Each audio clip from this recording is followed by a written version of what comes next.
Desocupen la mesa para su auto. La frase cortó la música del restaurante como si alguien hubiera apagado la luz en mitad de una pintura. Fue corta, precisa, una orden que no aceptaba réplica aunque la sala entera respirara, incómoda ante la brusquedad. En la mesa más cercana al ventanal, donde las copas acumulaban destellos y los chandeliers lanzaban gotas de luz sobre manteles blancos, los comensales se giraron. Se hizo un silencio seco, tan tangible que Elena pensó en el crujido que hace la servilleta al apretarla con fuerza. Él hablaba en voz alta, con la seguridad de quien cree que el mundo está por debajo de sus zapatos. Sus palabras no necesitaban volumen, necesitaban precisión. Desocupen la mesa para su auto. La frase resumó desprecio. No era el gesto de mover sillas por comodidad, era una exigencia disfrazada de benignidad. Fue el tipo de orden que separa a las personas en categorías que se sienten en la piel, los que pertenecen y los que sobran. Elena sostuvo la bandeja con las dos manos. Los nudillos blancos se destacaban contra la madera oscura del mango. Las copas temblaron como latidos cuando el cuerpo que las sostenía quiso moverse y no pudo. Tenía la edad para entender sus límites y la costumbre para disimularlos. Había aprendido a que la dignidad no es siempre ruidosa. A veces es apenas un gesto que nadie nota. Aún así, algo en ese timbre le quemó la garganta. 20 metros más allá, el hombre levantó la mano como quien convoca a un peón. No era joven. Sus canas eran plateadas como los reflejos en sus gemelos.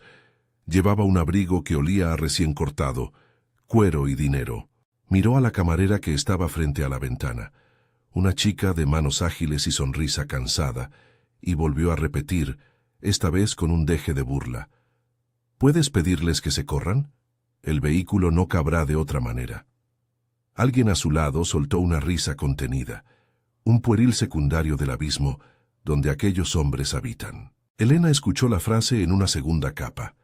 Hace años había aprendido alemán para seguir el rastro que su madre dejó. No lo hablaba con la libertad de un nativo, pero sí lo suficiente como para entender la intención.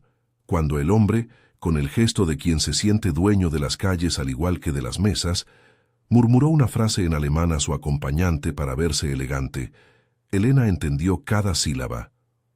Räumen Sie den Tisch für mein Auto. Limpio, frío. Exactamente la misma humillación en otro idioma. No fue la primera vez que alguien trataba a la gente del servicio como mobiliario. Sí fue la primera vez que, en medio del salón, alguien usó una orden así mientras exhibía la autoridad de quien controla las llaves de un mundo pequeño y brillante. Y fue la primera vez que esa autoridad, por un descuido o por un exceso de arrogancia, lució también la insignia de la nueva propiedad. Un llavero metálico, brillante, con el logo de la estrella dorada colgando de su mano. La placa nueva en la entrada del restaurante donde, esa misma tarde, alguien había colocado una discreta cinta que decía «Bienvenido, nuevos propietarios». Elena no pensó en diagramas de venganza ni en respuestas que la convirtieran en espectáculo. Pensó en su abuela, en los turnos dobles, en las cuentas del hospital que cada mensualidad apretaba más. Pensó en cómo su madre le había enseñado a no dejar que las pequeñas humillaciones la rompan por dentro. Bajó la mirada, apretó los labios. Hubo silencio, una espera que parecía un juicio. «Señor», dijo Sofía, la gerente, acercándose con el protocolo pegado a la voz. «Disculpe, es la hora de reserva. Hay otro servicio en 5 minutos». La palabra reserva apareció como un escudo que nadie pidió. El hombre sonrió con indulgencia. Era la sonrisa de alguien que se cree dueño del mundo por haber comprado un espacio en él. «Gracias», respondió con la eficacia de quien no tolera preguntas. «Que desocupen la mesa. Para mi auto». La frase volvió a clavarse. Esta vez el salón pareció respirar hacia atrás. Elena bajó la bandeja. La copa tintineó. Dejó caer el servicio con una calma que no se le parecía, como si aquella mesa fuera una superficie entre dos mundos, el de los que comen y el de los que son comidos. Ella no contestó. No era el momento. En su lugar cruzó la cocina con el trazo secreto de quien ha tornado el sufrimiento en trabajo bien hecho, el ruido de ollas, el grito de un ayudante, la música de un mundo que siempre continúa. Todo volvió a ser el latido cotidiano de la estrella dorada. Pero algo dentro de Elena se había encendido. La punta de una ira contenida que no pidió permiso para crecer. No por la orden en sí, sino por la manera en que la arrogancia de aquella frase reproducía otras humillaciones, pasadas y presentes, que pesaban sobre su familia. Una vez en la cocina, el chef Augusto la miró con una mezcla de orgullo y pena. Augusto era del tipo de hombres que habían pasado por muchas cocinas, que sabían que la dignidad de una brigada se mide en cómo cuidan a los suyos. Extendió la mano, como quien tiende un puente pequeño pero firme. ¿Estás bien?, preguntó. Elena dejó la bandeja en la pila y se llevó una mano al cabello intentando enderezar algo invisible. Sí, mintió con una firmeza que no sonó convincente ni para ella misma. Solo fue una orden tonta. Augusto la estudió, no con curiosidad, sino con aquel análisis práctico que tienen los que han atendido muchas humillaciones menores. La gente las olvida, las junta en un rincón del pecho y las trae a la mesa el día que alguien aprieta demasiado. No dijo nada más. Dejó que su silencio fuera la palabra que necesitaba. Mientras tanto, en el salón el hombre que había hablado se acomodó como quien firma un contrato con una ciudad. Su teléfono timbró. Sacó el dispositivo con el ademán de un magnate y leyó mientras sus acompañantes inclinaban la cabeza con servilismo. Algunos lo llamaban Maximiliano Alderete, otros simplemente Alderete. Nadie hablaba alto de la familia que, con discreta voracidad, compraba terrenos, hospitales y silencios. Maximiliano no gritó su título. Lo mostró con una sonrisa calculada y con el llavero en la mesa como un talismán moderno. La placa nueva en la puerta, el nombre en los contratos, la sombra de una corporación, todo eso lo hacía creíble. Era el nuevo dueño de la Estrella Dorada. Más tarde, cuando cerraron el turno y las mesas se quedaron con sus historias, los murmullos entre el personal no fueron sobre la calidad del vino ni sobre la cocina. Eran susurros de indignación, un chocolate caliente que nadie quería beber en voz alta. Sofía, la gerente, vino a la cocina con la cara fatigada que deja la necesidad de poner paz. «No te lo tomes a pecho», dijo, porque era su trabajo. «Es el nuevo dueño. Llega cada tanto para ver cómo avanzamos con la carta y las renovaciones». Elena la miró sin sorpresa. La idea de que alguien pudiera comprar y reestructurar no le era extraña. Lo que le dolía era ese verbo que convertía a los humanos en muebles. Desocupar. Era una palabra que cerraba bocas. «No fue solo eso», replicó Elena. «Dijo mi mesa, como si yo fuera parte del mobiliario». Sofía soltó una risa corta, un sonido entre la complicidad y la impotencia. «Él tiene maneras», murmuró. «Se piensa que puede ordenar la vida de los demás con la misma pauta con la que organiza su agenda. Pero está buscando dejar su sello. No te preocupes. Nada va a pasar». Nadie en la cocina creyó del todo sus palabras. Nadie quería creer que la novedad de un propietario pudiera traer una humillación que trascendiera la noche. Esa madrugada, caminando por la avenida Mitre con el uniforme todavía colgado en la mochila, Elena se quedó observando el reflejo de las luces en los charcos. Lloviznaba, el tipo de lluvia que disuelve el barro pero no la suciedad que se pega a los zapatos. Sintió las cuentas en el bolsillo, factura del hospital, medicamento de la abuela, pago del alquiler. Contó centavos como si fueran escamas, pesadas, inevitables. Cada vez que repasaba esos números, recordaba a su madre. No la imagen clara de una mujer presente, sino una huella que se había ido volviendo legible en pequeños fragmentos. Una carta escondida en un libro, una palabra en francés escrita en un billete, una foto que alguien dejó sobre una repisa. Rosa se había ido cuando Elena tenía 10 años. Le dijeron que se marchó por razones que nadie supo explicar. Pocas veces se hablaba de ello en casa. Cuando lo hacían, Mercedes cambiaba de tema con afecto y cierto pudor. Doña Mercedes vivía en el departamento del primer piso, rodeada de latas de té y de la costumbre de mover las cortinas a la misma hora cada tarde para mirar el barrio. Había noches en las que su respiración era un reloj que se adelantaba. El Hospital San Vicente tenía una lista interminable de esperas y donaciones. La medicina tenía nombres difíciles y la burocracia tenía papeles. Elena trabajaba para sostener esas grietas. Hoy hubo un hombre, contó Elena al entrar. Me pidió que desocuparan la mesa para su auto. Mercedes la miró con esa lucidez que tienen las personas que han vivido suficiente como para entender que ciertas humillaciones se repiten. Sus manos, delgadas como las hojas de una novela, se aferraron a la taza como si fuera un timón. ¿Fue grave?, preguntó, ya sabiendo la respuesta. No fue grave por la persona, dijo Elena. Fue grave por la intención, porque se cree que somos muebles, y tú sabes lo que eso significa. Mercedes dejó escapar una sonrisa triste. Ellos ven las cosas como propiedades, personas incluidas. Hizo una pausa. Mi madre me lo decía. La humillación es una moneda que los poderosos creen que pueden gastar sin contabilidad. Había en la voz de Mercedes una historia que Elena no terminaba de descifrar. A veces, en las noches, doña Mercedes sacaba una caja con fotos amarillas y las dejaba a la luz, como quien desempolva reliquias para que no se olviden. Esa noche, tras la cena, cuando las sombras ocuparon la cocina y el ruido de la ciudad se hizo un rumor de fondo, Mercedes se levantó con un gesto que anunciaba determinación. «Ven», dijo, «es hora de que hablemos». Elena no podía imaginar que lo que la abuela guardaba en una caja cerrada sería el mapa que iniciaría todo aquello que ahora latía en su pecho como una posibilidad. No solo la necesidad de justicia por una humillación en un restaurante, sino la certeza de que alguien había tratado de enterrar verdades más grandes.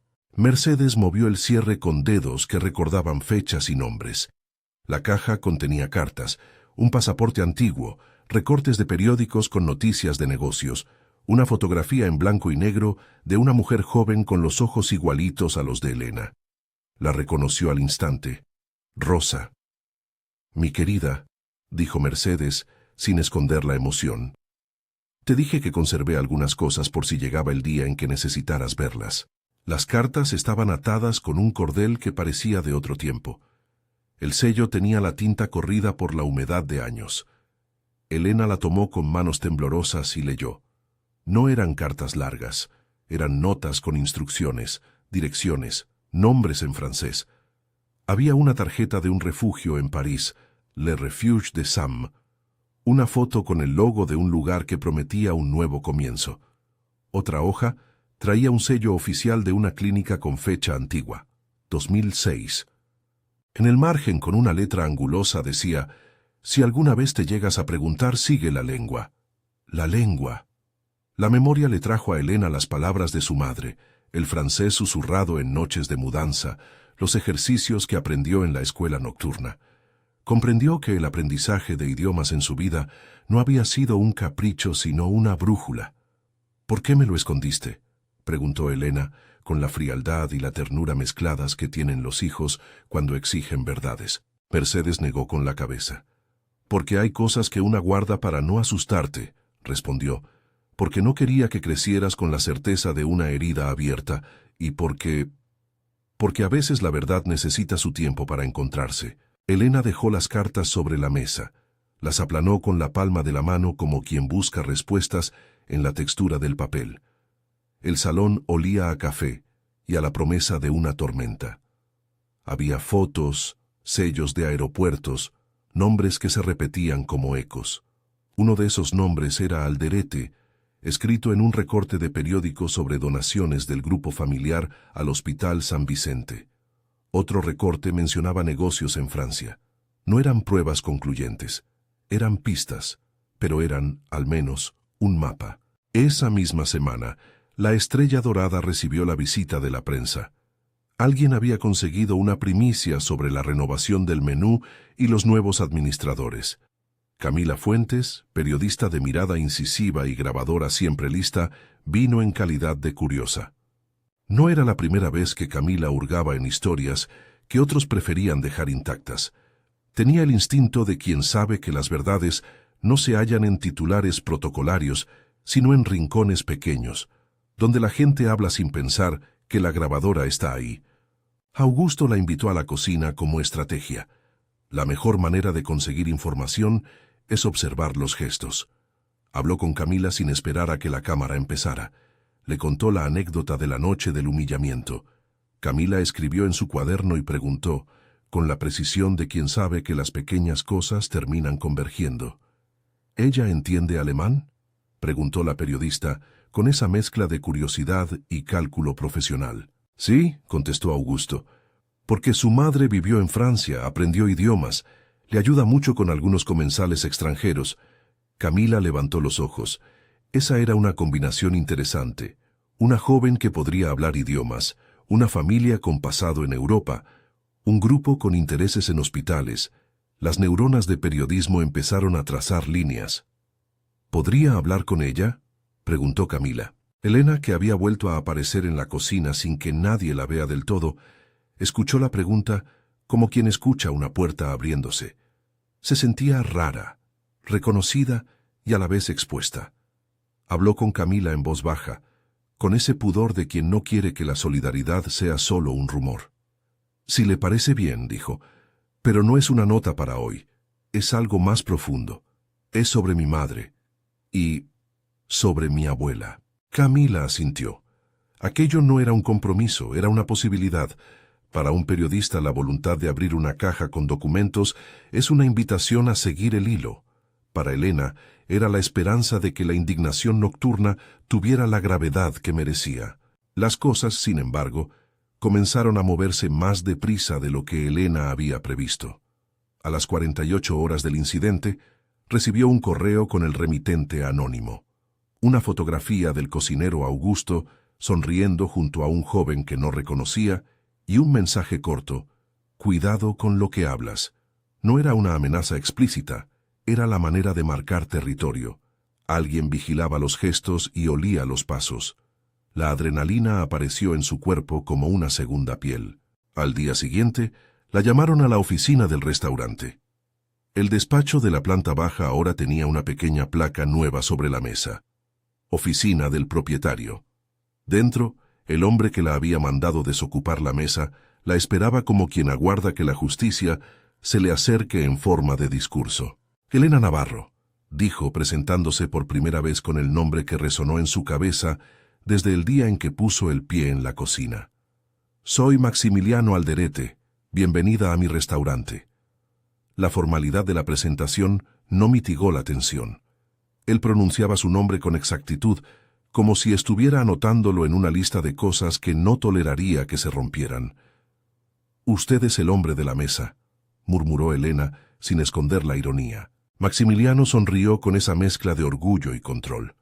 Uno asume ciertas libertades cuando tiene la responsabilidad de conservar sitios con carácter, dijo.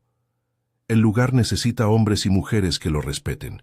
También necesita que algunos espacios se ajusten para clientes especiales. Elena resistió el impulso de decir que las personas no eran muebles. Hubiera sido algo demasiado evidente y seguramente inútil. En lugar de eso, miró alrededor.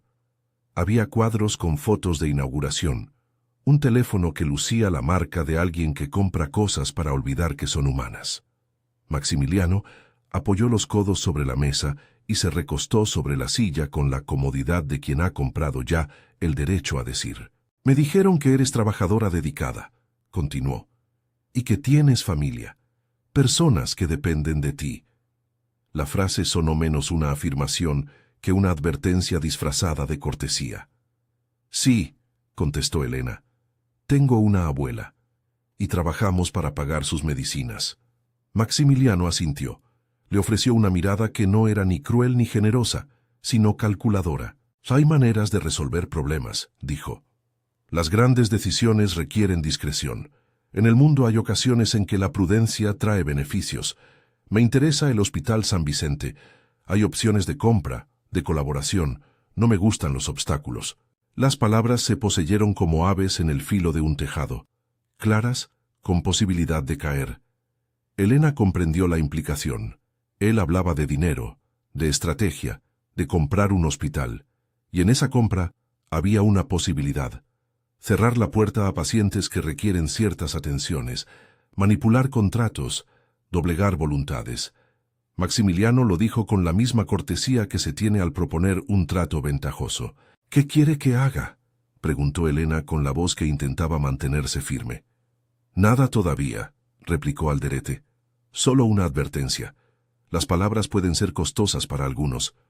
No me gustaría que una joven con buen corazón se viera envuelta en problemas por hablar de cosas que solo perjudican a la empresa.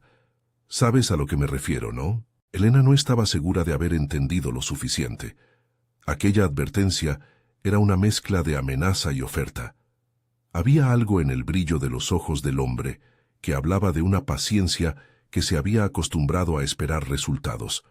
No era un hombre impaciente, era un hombre que sabía esperar hasta que el tiempo le entregara lo que quería. Salió de la oficina con el pecho comprimido. No lloró, no gritó. Caminó hasta la cocina y vio a Augusto enroscando una servilleta con las manos.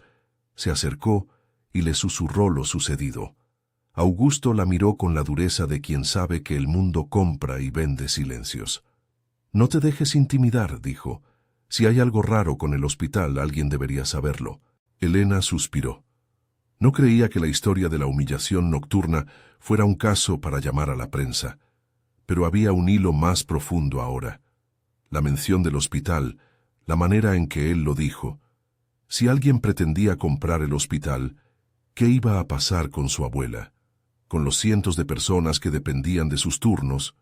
Fue Sofía quien, en la penumbra de la tarde, le ofreció un consejo mejor que las palabras. Le dio una tarjeta con el número de una periodista. «Es buena», dijo. «Ha trabajado casos complicados y sabe cuidar a la gente. Pero ten cuidado, Elena. Hay caminos que no te convienen sola». Elena tomó la tarjeta como quien toma un anzuelo. Lo guardó entre las cartas de su abuela y la foto de Rosa, sintiendo que las piezas empezaban a encajar en un rompecabezas que no había planeado armar. Su vida, que hasta entonces había sido una sucesión de mañanas y noches, de guardias y gastos, parecía reclamar un acto de fe distinto.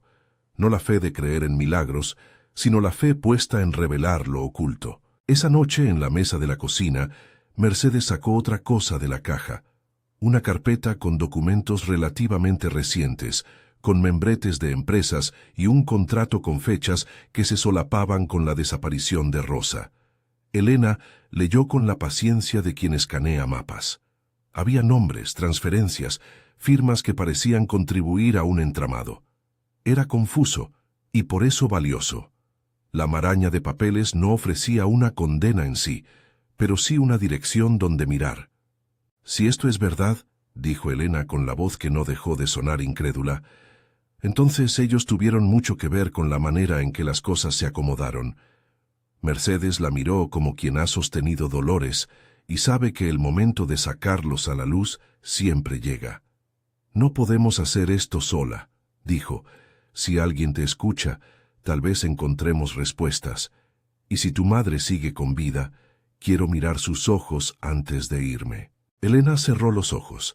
Pensó en la foto de Rosa que había visto aquella tarde, pensó en la dirección parisina, pensó en el polvo de la cocina que se mete en los rincones más íntimos. Pensó en que la verdad, aunque tardía, podía tocar la puerta del barrio. Al día siguiente llamó a Camila. La periodista escuchó en silencio, hizo preguntas, pidió ver los documentos. No prometió titulares instantáneos. En su lugar, ofreció un plan. Verificar la autenticidad de los sellos, rastrear transferencias, entrevistar a testigos discretos. Camila explicó que para exponer algo tan grande se necesitaban pruebas sólidas, conversaciones grabadas, correos electrónicos, órdenes judiciales. Habló de cadenas de custodia, de verificar firmas, de fiscalías a las que acercar las pruebas. Elena sintió una mezcla de alivio y miedo. Había empezado con una humillación en una mesa. Estaba por entrar en un territorio donde los nombres grandes y las cuentas no se enfrentan con palabras arrojadas, sino con papeles, testigos y la paciencia de quienes no se dejan comprar. La primera etapa del plan fue pedir a Camila que viniera al departamento para mirar la documentación y, si todo concordaba, corroborar la existencia de contactos en París, el paradero del refuge de Sam. También sugirió algo más peligroso, que alguien escuchara a Alderete sin que él lo supiera. No era fácil. Nadie dijo que lo fuera. Camila explicó que una operación así requería de discreción y de aliados dentro del sistema judicial o policial, además de una red de apoyo que protegiera a Elena y a su abuela en caso de represalias. «No prometo victorias fáciles», advirtió Camila. «Prometo, en cambio, que no voy a dejar que se trague la historia hasta que no tengamos la suficiente evidencia». Elena pensó en su abuela, en su madre, en la mesa donde habían cenado esa noche con cartas extendidas como mapas. Pensó en su propia voz, en todas las veces que la había guardado para sí y no la había usado como escudo. Ahora la tensión reventaba en el pecho con forma de posibilidad. No se sentía preparada ni a prueba de temor, pero sabía que la indecisión sería una forma de huida. Cuando Elena colgó el teléfono, una vez más el frío de la noche la abrazó. Tenía la ilusión temblorosa de haber encontrado un comienzo, pero también sabía que los hombres como Maximiliano Alderete no encajaban en la justicia de un día. Tenían recursos, tiempo y, sobre todo, el hábito de no ser desafiados en público. Había que ser cautelosos. La primera pequeña victoria fue levantar una declaración formal. Camila se encargó de llevar copias a un fiscal amigo, pidiendo verificación. No fue una gran audiencia, no hubo luces ni cámaras, solo un funcionario que tomó notas y dijo: «Traigan las pruebas y veremos». La frase sonó a promesa con reticencia. Aún así, Elena sintió que cada palabra que soltaba en esas oficinas era una piedra colocada sobre la estructura de una verdad que se construía con tiempo. Días después, cuando la prensa aún no había hecho ruido, Elena recibió un mensaje en su teléfono. Un número desconocido le ofrecía una suma de dinero a cambio de su silencio. Decía: «Podemos ayudar con los gastos del hospital si no sigues con esto». Era una oferta que en otras circunstancias hubiera visto como salvavidas. Esa noche, antes de dormir, contó las cuentas y calculó las posibilidades. La oferta era tentadora, pero su mano buscó la foto de su madre en la caja y la sostuvo. No era solo por orgullo. Era por la promesa que Mercedes le había recordado con la mirada, que la verdad merecía su tiempo. Al otro día, alguien dejó un sobre en la puerta del restaurante. Dentro había una carta breve y fría. «No olvides que los que hablan demasiado pierden». No estaba firmada. Había un sello con el logo de la estrella dorada. El mensaje tenía el carácter de quien susurra en la oscuridad para que la persona que escucha entienda que hay ojos donde no se esperan. Esa sombra fue la que decidió a Elena a pedir algo que antes habría evitado: la ayuda pública. Convocó a Augusto en la cocina, y entre el calor de las hornallas habló con la voz baja de quien comparte un secreto que puede prender fuego. «Si pasa algo, cuida de mi abuela», dijo. Augusto la miró y alzó la barbilla. No le preguntó por qué. Asumió que la pregunta era retórica y que la respuesta no necesitaba palabras. Su apoyo fue sencillo. Cuando llegara el momento, la protegería en la medida de sus posibilidades. Elena se sintió más débil y, paradójicamente, también más fuerte. Tenía miedo, sí, pero también una determinación que no sabía de dónde le venía.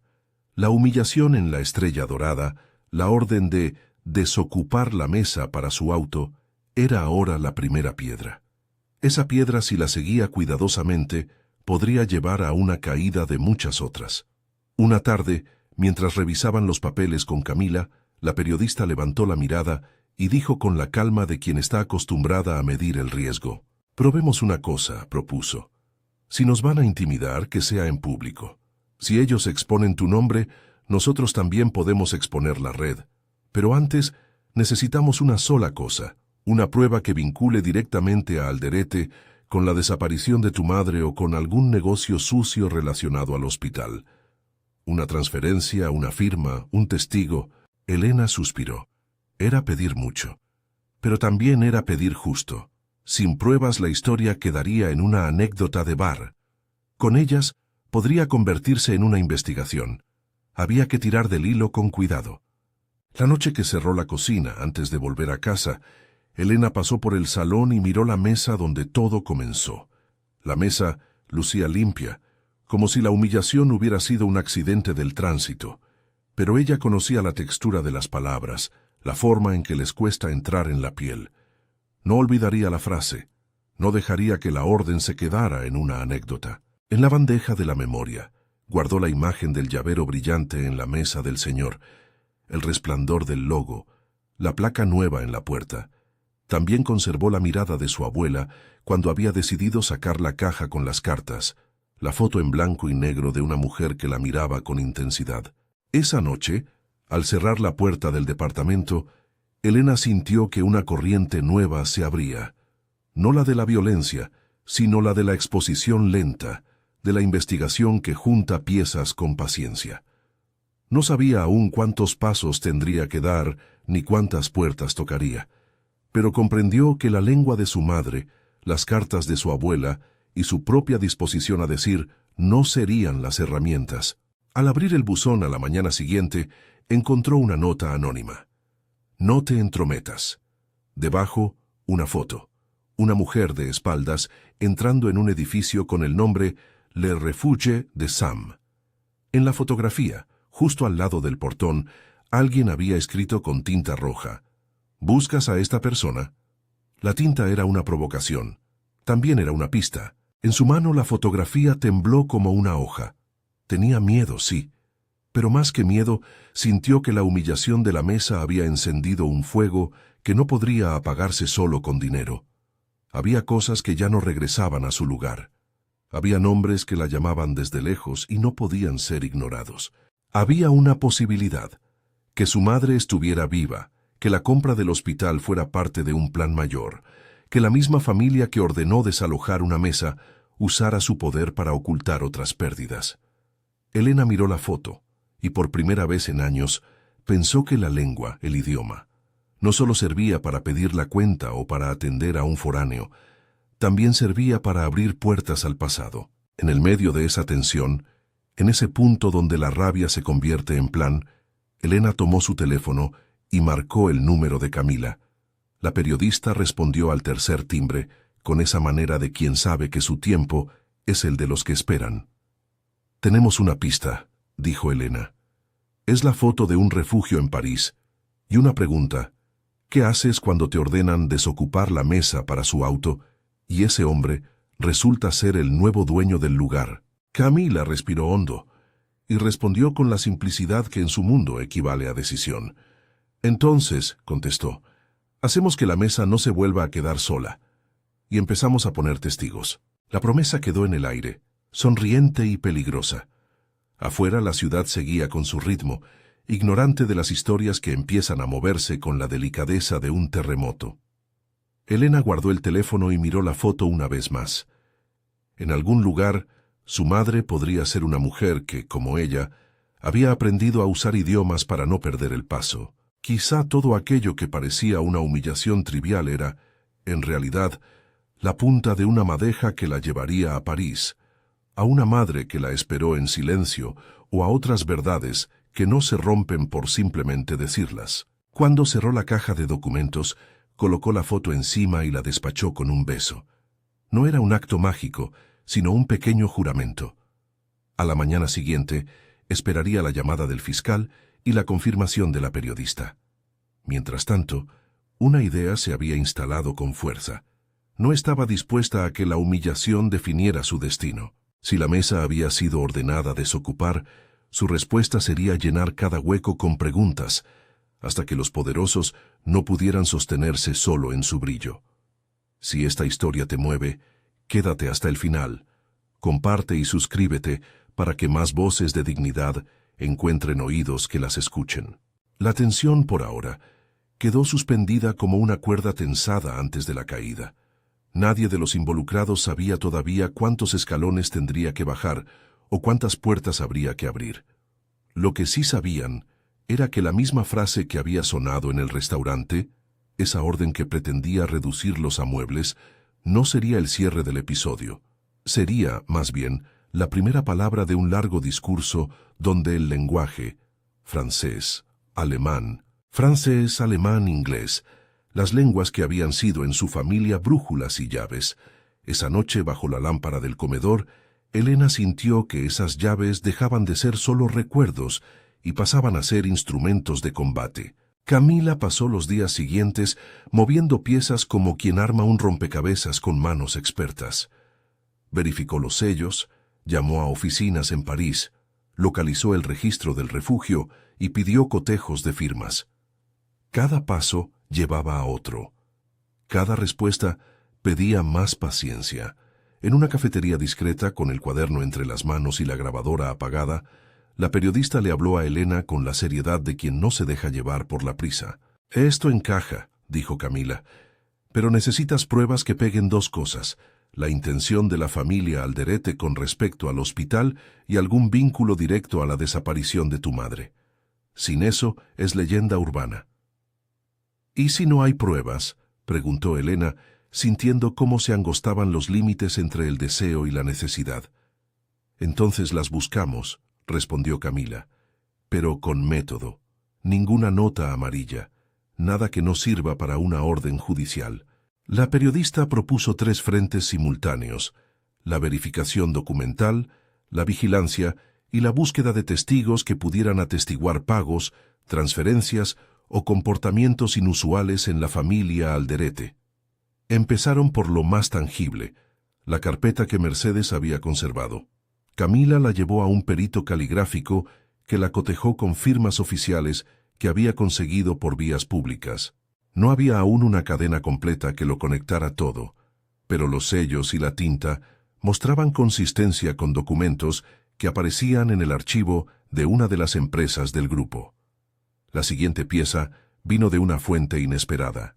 Sofía, la gerente del restaurante, llamó una tarde con voz entrecortada. «Hay algo en la caja fuerte del restaurante», dijo. «Maximiliano cambió algunas cosas tras la compra. Encontré papeles en una carpeta marcada como San Vicente. No sé si debo dártelos». Sofía se mostró temblorosa en la línea. Elena la oyó respirar. Entendió miedo y alivio a partes iguales. Camila, que escuchaba al otro lado, pidió calma y propuso un plan: sacar una copia fotográfica de esos papeles y entregárselos en mano a la periodista, sin que nadie supiera. Sofía aceptó con la promesa de anonimato y con la condición de que, si algo pasaba, Elena tuviera un respaldo. Esa noche, Elena fue a dormir con la sensación de que el mundo se había vuelto microscópico y definitivo a la vez. Tuvo sueños confusos con mesas que se movían como olas, con una mujer de mirada intensa caminando por una calle de París y con una llave que no abría. A la mañana siguiente, Camila recibió las fotos. Eran contratos, correos impresos, un borrador de compra del Hospital San Vicente, firmado por el director médico y por una consultora. Entre las hojas había indicios de transferencias a cuentas que, en apariencia, no eran de la corporación, sino de empresas interpuestas.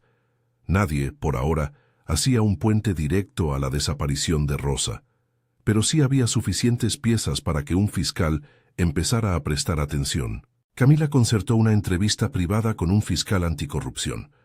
No fue fácil. Había protocolos, filtros, plazos. Pero la periodista conocía el camino. Llevó la documentación, expuso la red de coincidencias, pidió la apertura de un expediente preliminar. El fiscal, con el gesto austero propio de alguien que debe medir la legalidad con lupa, tomó el material y pidió que se formalizara la denuncia para iniciar los requerimientos técnicos. Mientras tanto, en la ciudad, las cartas aumentaban su ritmo. Una transferencia de dinero a nombre del restaurante que no se justificaba. Un pago a una consultora de aparición reciente. Una llamada grabada entre un directivo y un proveedor en la que se hablaba de ajustar las plazas en el hospital. Camila pidió copias de esas transcripciones y las entregó al fiscal con solicitud de peritaje. Las cosas empezaron a moverse. El primer gran avance llegó por una filtración interna. Un empleado de la contabilidad, con la conciencia más despierta que su necesidad de sueldo, envió por correo seguro un archivo con un nombre: Caja Seguridad Alderete 2010. Las primeras páginas eran facturas, las últimas, una copia de un contrato de caja de seguridad en un banco, cuyo nombre apareció en uno de los sellos antiguos de la carpeta de Mercedes. Allí había una remesa de documentos depositados en 2006, el año en que Rosa desapareció. Se necesitaba una orden judicial. La fiscalía la pidió, justificó la urgencia, y después de una revisión, un juez autorizó la apertura de la caja por peritos en presencia de un escribano. Elena, su abuela y Camila estuvieron presentes en la diligencia con el corazón apretado. La caja no estaba en manos de la familia Alderete, estaba registrada a nombre de una sociedad pantalla. No importó. La judicialización obligó al banco a ceder su contenido ante el Estado. Cuando la tapa metálica se abrió, la habitación contuvo el suspiro de 100 años. Entre sobres y papeles amarillentos apareció un cuadernillo con membrete de un hospital francés, una carta con una caligrafía de mujer y envuelto en una funda de tela, un pasaporte con la foto que Elena había visto en la caja de Mercedes años atrás. El documento tenía la fotografía de una joven que la miraba con esa mirada familiar, los mismos ojos que, en noches frías, Elena había buscado en su propio reflejo. La cadena de custodia se aseguró. Cada hoja se numeró. Cada firma quedó en acta. El fiscal solicitó cotejar la letra con la de las cartas que la abuela había guardado. El peritaje confirmó. La firma de la carta correspondía con la del pasaporte y con otros documentos que llevaban tiempo en los archivos franceses. Había, por fin, indicio de que Rosa había cambiado de vida y probablemente de identidad. Esa prueba reavivó la voluntad de Elena. Si había un pasaporte y una carta, tal vez habría registros administrativos o testigos en París. Camila activó su red. Contactó a una periodista francesa que tenía experiencia con refugios y asociaciones de mujeres. La corresponsal, con la eficiencia de quien sabe moverse en laberintos administrativos, consiguió el contacto de Le Refuge de Sam. Allí confirmaron que en 2007, una mujer que correspondía con la descripción de Rosa había llegado con documentación falsa y se había registrado bajo un nombre diferente. Había, en su ficha, una anotación: riesgo alto, y la referencia a una persona que la había ayudado a llegar, un hombre llamado Olivier, voluntario del refugio. No era una prueba concluyente, pero era un hilo que llevaba a otra hebra. Además, la pista internacional encendió la alarma en el despacho de Alderete. Maximiliano percibió el movimiento y reaccionó como lo hacen los que no toleran las grietas en sus fachadas, con silencio y con maniobras calculadas. Envió a su abogado, Lic, Fernando Castillo, para que tomara control de la comunicación y presionara por la discreción. Castillo, hombre de traje impecable y palabras medidas, se presentó en la puerta de la fiscalía con una oferta: colaborar y entregar lo que fuera necesario para que la investigación no se volviera un espectáculo público. No somos enemigos de la verdad, dijo Castillo, pero pedimos que el procedimiento respete la reputación de terceros y no vulnere derechos. La fiscalía, que ya había ordenado medidas cautelares, mantuvo el rumbo. El expediente fue secreto por un tiempo. La prensa no debía publicar detalles que pudieran poner en peligro pruebas o personas. Camila lo entendió y respetó el acuerdo, pero no dejó de presionar. Para ella había un segundo frente: la protección de Elena. De nada servía una gran operación si la persona que había iniciado todo quedaba desprotegida en la lista de riesgos. La tensión se multiplicó cuando Camila recibió una grabación. Era una conversación interceptada por un proveedor que, sin saberlo, había grabado a Rodrigo, el hijo de Maximiliano, en un restaurante. Rodrigo discutía con alguien sobre limpiar gente que hablaba demasiado. No dijo nombres, pero el modo y la insistencia bastaron para que el fiscal pidiera medidas de protección. La policía asignó una custodia discreta a Elena y a su abuela. Augusto, que fue informado por Sofía, empezó a acompañar a Elena de forma más activa. La cocina se convirtió en una red de apoyo. Los empleados se repartieron turnos para que nadie notara la presencia policial. Pero no todo podía resolverse con medidas administrativas. Había que conseguir pruebas directas que dejaran en evidencia la intención de Alderete de cerrar o manipular el hospital. Camila y el fiscal idearon una operación: usar la astucia contra la arrogancia. Si Maximiliano creía poder comprar silencios, alguien debía tentarlo para que lo hiciera en palabras. La idea era sutil y peligrosa: provocar una conversación en la que el propio Maximiliano ofreciera, o al menos admitiera, términos que involucraran la compra de voluntades a cambio de pagos. Para lograrlo, haría falta un anzuelo que pareciera irresistible. Elena consintió en ser la carnada, no porque quisiera soltar su nombre al riesgo, sino porque entendía que si la evidencia caía desde arriba, la mesa dejaría de ser un mueble. Se pactó un encuentro con el abogado Castillo. Él sería el puente hacia Maximiliano. El plan consistía en simular disposición a recibir ayuda económica para la abuela a cambio de silencio, mientras una grabadora oculta capturaba las respuestas. La cita se dio en un despacho neutral, un café de barrio donde las mesas eran tableros sobre los que se jugaban muchas decisiones. Elena fue acompañada por Camila y por un oficial que se hizo pasar por un amigo. Castillo llegó con su compostura legal. Minutos después apareció una llamada silente. Maximiliano aceptó negociar el encuentro y mandó a Rodrigo para observar la situación. Elena entró con la calma que se consigue cuando el miedo se vuelve herramienta. Vestía ropa sencilla y en su bolsillo llevaba la foto de Rosa como un amuleto. «No buscamos dinero mal habido», dijo Elena al iniciar la conversación, con la voz que usaba para servir y esa vez para afirmar. «Solo queremos ayuda para el hospital, para los tratamientos de mi abuela». Castillo se acomodó, la mirada calculadora y fría.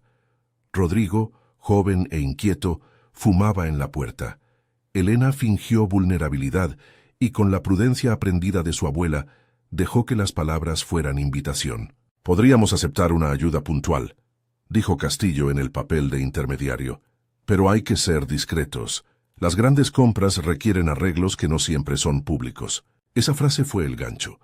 Antes de que la reunión se terminara, un sonido quedó grabado. La voz modulada de Maximiliano, a través de llamada telefónica en manos de Castillo, diciendo algo que sellaría la operación. «Podemos gestionar el hospital. Hacemos lo que haga falta para que algunos desaparezcan de la lista».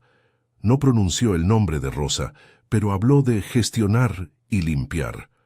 Esas palabras, en el contexto del resto de las pruebas, bastaron para que la Fiscalía pidiera medidas urgentes.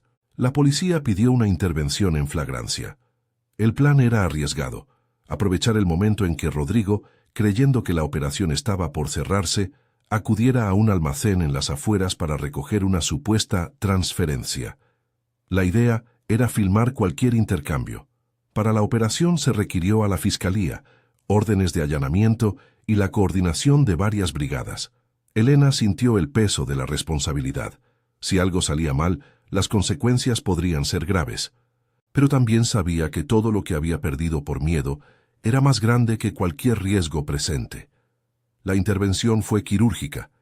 En el almacén se hallaron cajas con facturas falsas, sobres con transferencias simuladas y, lo más importante, un cuaderno con anotaciones sobre pagos dirigidos a cuentas opacas. Rodrigo, sorprendido por la llegada de los policías, intentó huir.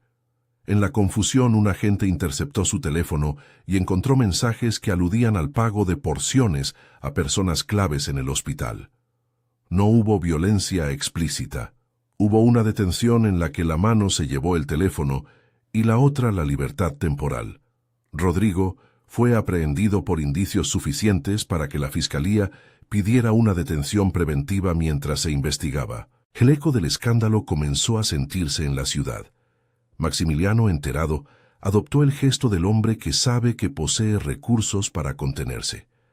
No hizo declaraciones públicas, dejó que su abogado hiciera maniobras legales, pero las noticias empezaron a filtrarse. Camila publicó una pieza moderada, cuidada para no vulnerar el proceso, con lo esencial: la investigación en curso, la detención de un miembro del grupo y la solicitud de medidas cautelares. La publicación no era un veredicto, pero arrojó luz sobre un entramado que hasta entonces vivía en oficinas y en cuentas invisibles. En medio de todo ese revuelo, hubo otro hallazgo decisivo. Los peritos, trabajando en las cuentas, localizaron una transferencia internacional que coincidía con una fecha clave. Era la que había pagado un servicio a nombre de Le Refuge de Sam. El pago, realizado por una cuenta vinculada a una consultora offshore, llevaba la firma digital de un ejecutivo que había sido empleado por una de las sociedades del Grupo Alderete. Esa firma era un puente entre el mundo opaco de las empresas pantalla y el refugio donde Rosa había sido registrada.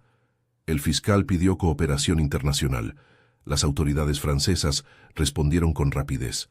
La confirmación llegó por vías burocráticas pero limpias.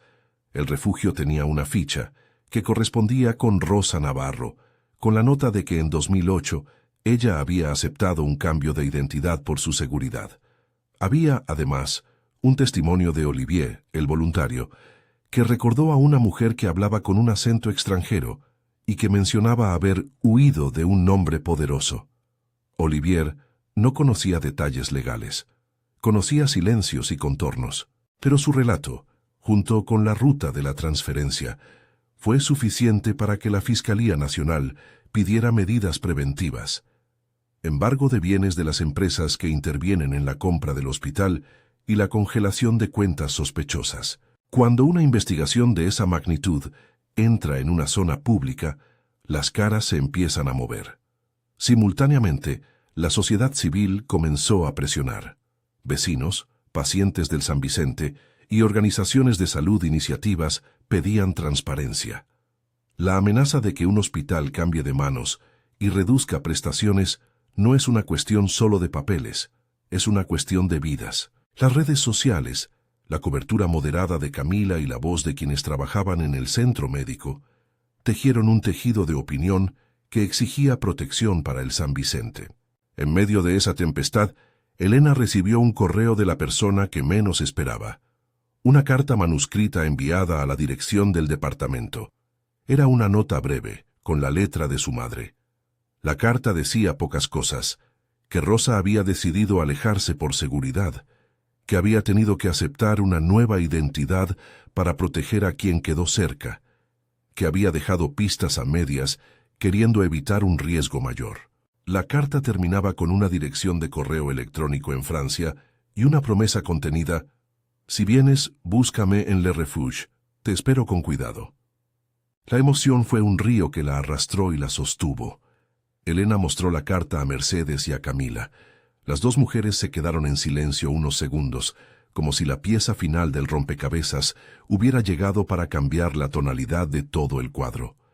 Mercedes lloró de una manera silenciosa, de esas lágrimas que limpian más que quejarse. Camila, práctica, empezó a gestionar el viaje y a pedir el apoyo que necesitaban del expediente judicial.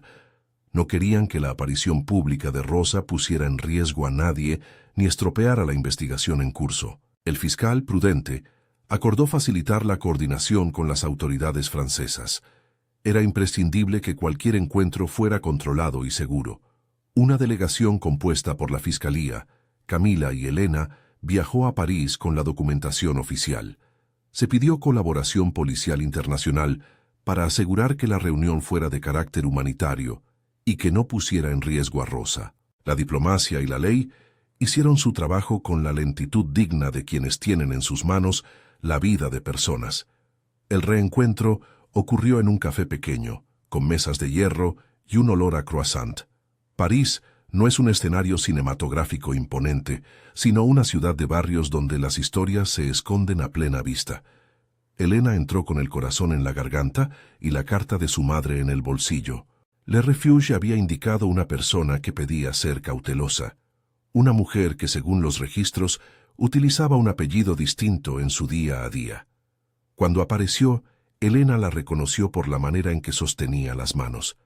La misma forma que tenía su abuela, los mismos ojos, la misma incómoda mezcla de coraje y ternura. Rosa se levantó del banco con temblor en la sonrisa.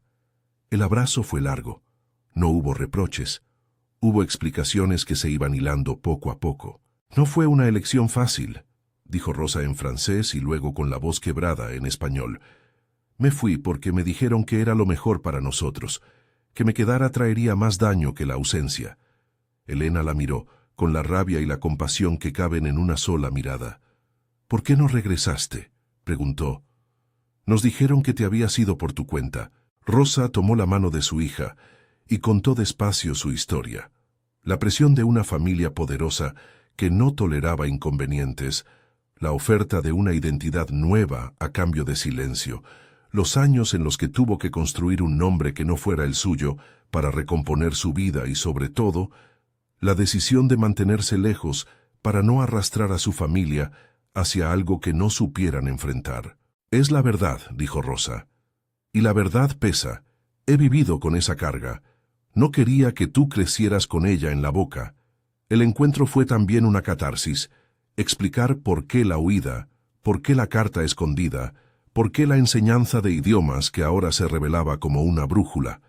Rosa explicó que al llegar a Francia, tuvo la ayuda del refugio y de un abogado local que la asesoró para protegerse.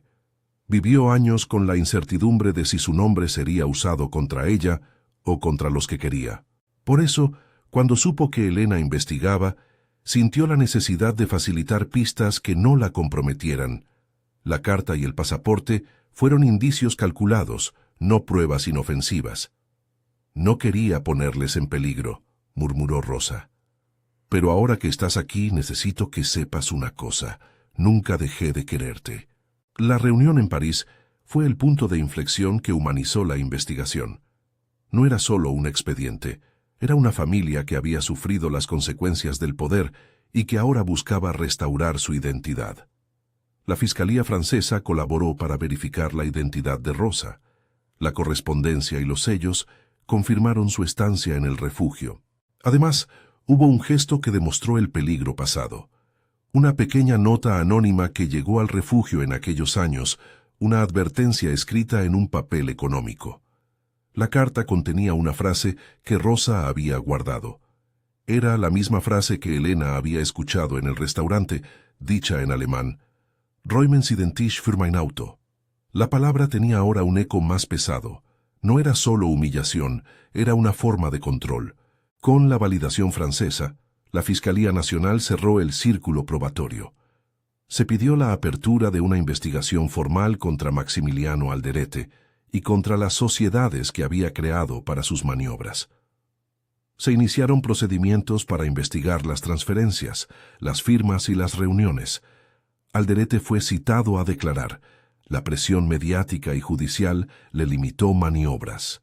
La medida más certera fue el embargo preventivo de bienes, una opción jurídica que la Fiscalía pidió para asegurar que no se dispusiera de activos que pudieran ser necesarios como resarcimiento si se probaban delitos. No fue un juicio, fue una medida cautelar que permitió a las autoridades preservar el patrimonio sujeto a investigación. El golpe final, sin embargo, no fue jurídico del todo, sino simbólico. Camila publicó un reportaje largo, medido, con la colaboración de corresponsales en Francia, que relató la historia humana detrás de los papeles. No era la sentencia final, no era la conclusión legal. Era simplemente la verdad hecha público con rigor. En el reportaje se mostraban documentos, sellos, el relato de Rosa, la verificación de los peritos. La sociedad reaccionó con indignación y apoyo. El Hospital San Vicente recibió donaciones y el interés público obligó a que la compra fuera reevaluada por organismos reguladores. La ciudad se posó del lado de quienes requerían un servicio público sin las sombras de la corrupción. Maximiliano, acorralado, intentó maniobras legales para desacreditar testimonios. Contrató un equipo de relaciones públicas, habló de persecución mediática. Pero las pruebas, ya en el expediente, pesaban más que las palabras. La Fiscalía pidió allanamientos adicionales y solicitó la declaración de más testigos. En un operativo autorizado por la justicia, se encontraron documentos que corroboraban los vínculos entre las cuentas offshore y la compra de servicios a Le Refuge de Sam. La ruta del dinero empezó a iluminar lo que antes estaba cubierto por oscuridad. Aún así, la historia no se cerró en un solo acto. Los procesos continuaron con la longitud que caracteriza a la justicia.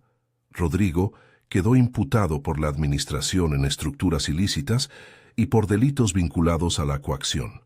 Maximiliano fue investigado por lavado de activos y por intento de compra fraudulenta de servicios públicos, entre otros cargos. Las medidas cautelares impidieron que su empresa cerrara el hospital sin supervisión. Era la victoria de la paciencia.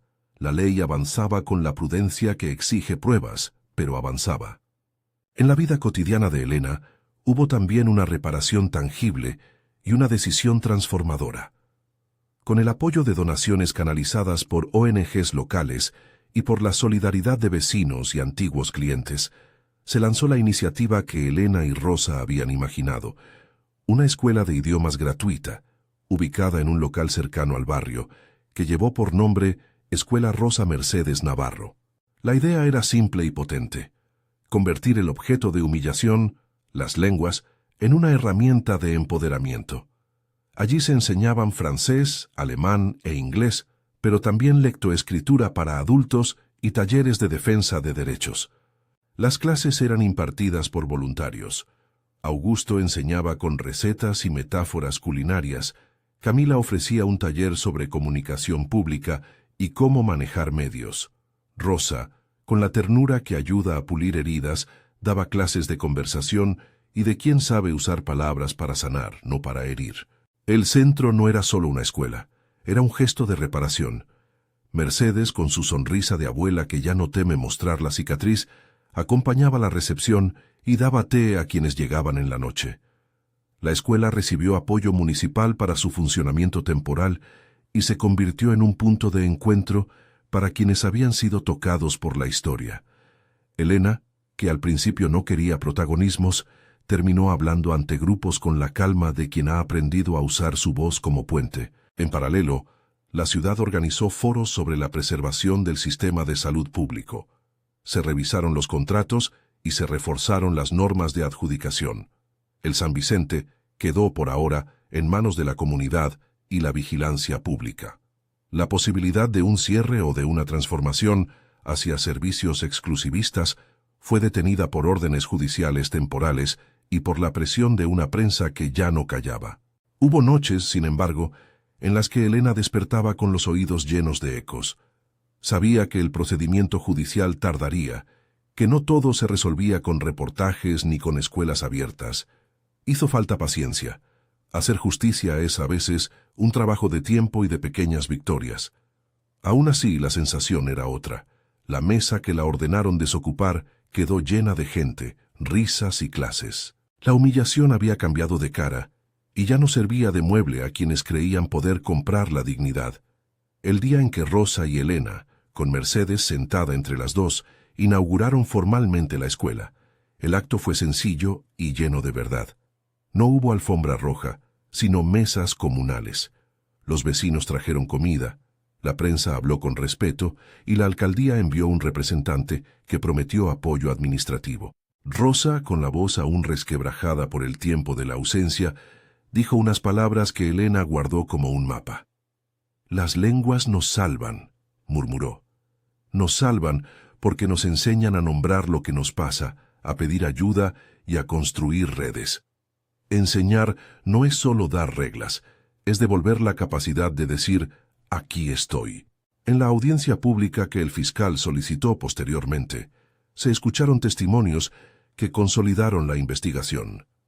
Ex empleados del grupo Alderete que habían preferido la colaboración a la permanencia en la empresa. Médicos del San Vicente que hablaron de presiones y correos. La pericia financiera que detalló las transferencias.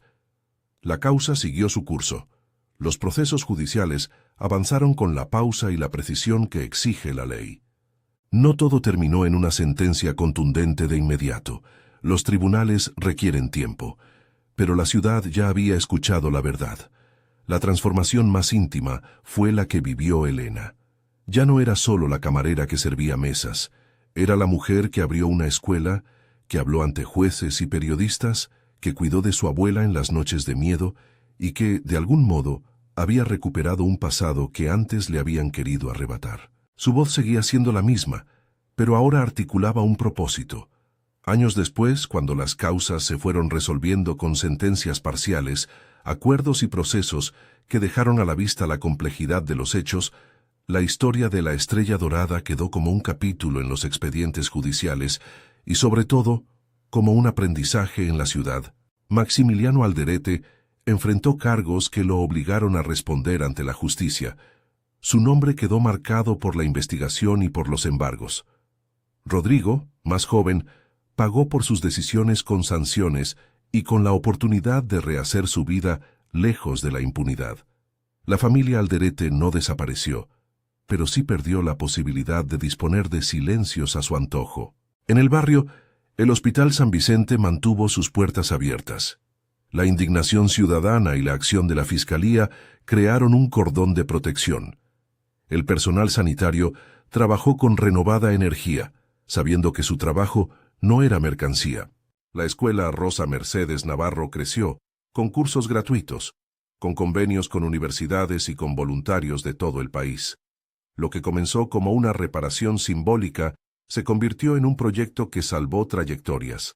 Jóvenes que aprendieron idiomas y encontraron empleo, adultos que volvieron a estudiar, madres que aprendieron a leer contratos. Elena presidió la escuela con una humildad que desde el principio la caracterizó, no como dueña, sino como guardiana de una promesa. Una tarde, años después de la noche en que alguien dijo, «Desocupen la mesa para su auto», Elena cerró la puerta de la escuela junto a su madre y su abuela. Afuera, en la plaza, había una mesa con gente conversando en varios idiomas. Un niño practicaba francés con una mujer de altos vuelos. Una anciana encontraba en las letras su nueva fuerza. Elena escuchó una conversación cercana. Alguien pedía con una sonrisa que moveran la mesa para que quepamos todos. Esta vez, la frase no tenía el filo del desprecio. Tenía el tono de una ciudad que aprendió a acomodar a todos sus habitantes sin humillar. Elena miró a Rosa y a Mercedes. Por un instante, el tiempo pareció plegarse. La humillación, la investigación, la carta en París, la cárcel para unos, la escuela abierta para otros. Todo se reducía a una certidumbre que la vida le había regalado con dureza. La dignidad no se compra ni se vende. Se construye con palabras, con pruebas y con acciones. Aprendió que la lengua es también territorio de libertad. En la ceremonia de aniversario de la escuela, Camila subió al estrado y presentó un video con imágenes de aquel día en el restaurante, de la caja abierta en el banco, de la llegada a París y del aula llena de personas. Cuando la proyección terminó, la periodista miró al público y dijo una frase que resonó como una consigna. No dejemos que las humillaciones definan a las personas, que definan, si acaso, la manera en que respondemos. Elena, desde la primera fila, pensó en la mesa que alguien quiso desocupar. Ahora la mesa tenía nombre, Escuela Rosa Mercedes Navarro. Tenía manos que la llenaban. Tenía una promesa que cuando alguien pronunciaba «desocupen», la multitud respondía «no, aquí estamos». Al final de todo, cuando la ciudad ya había anunciado medidas más estrictas para las adjudicaciones de servicios públicos y cuando el caso Alderete seguía su curso en tribunales con la lentitud de la justicia, Elena escribió una carta abierta que publicó Camila. En ella contaba, sin odios, la historia de una mesa y de un llavero, de una abuela que guardó cartas y de una madre que se refugió en un país extranjero. La carta no pretendía ajuste de cuentas, buscaba una reparación colectiva, que la dignidad sea una norma y no una excepción. Las palabras finales del texto de Elena fueron una especie de cierre simbólico. Nos ordenaron desocupar una mesa para un auto. Nosotros la llenamos de voces. Aprendimos a traducir la humillación en acción. A quienes hoy tienen poder les decimos, existen lenguas que no sirven para mandar, sino para liberar. Aprendan a usarlas. Si esta historia te conmovió, compártela con alguien que crea que la dignidad es algo que merece ser defendido. En la descripción encontrarás un enlace para apoyar la Escuela Rosa Mercedes Navarro y otras iniciativas que ayudan a quienes enfrentan abusos de poder. La cena en la Estrella Dorada volvió a ser un lugar donde la comida recuperó su lugar, no como símbolo de jerarquía, sino como espacio de encuentro. Elena siguió sirviendo mesas por un tiempo, no por necesidad única, sino por convicción. El restaurante cambió de dueños. El barrio cambió de voces, y en una esquina de la ciudad, una escuela de idiomas enseñaba que la palabra puede resguardar a quien la pronuncia o alzar a quien la escucha. La orden que quiso reducirlos quedó en la memoria de todos como el principio de una historia, donde la mesa, al final, nunca estuvo sola.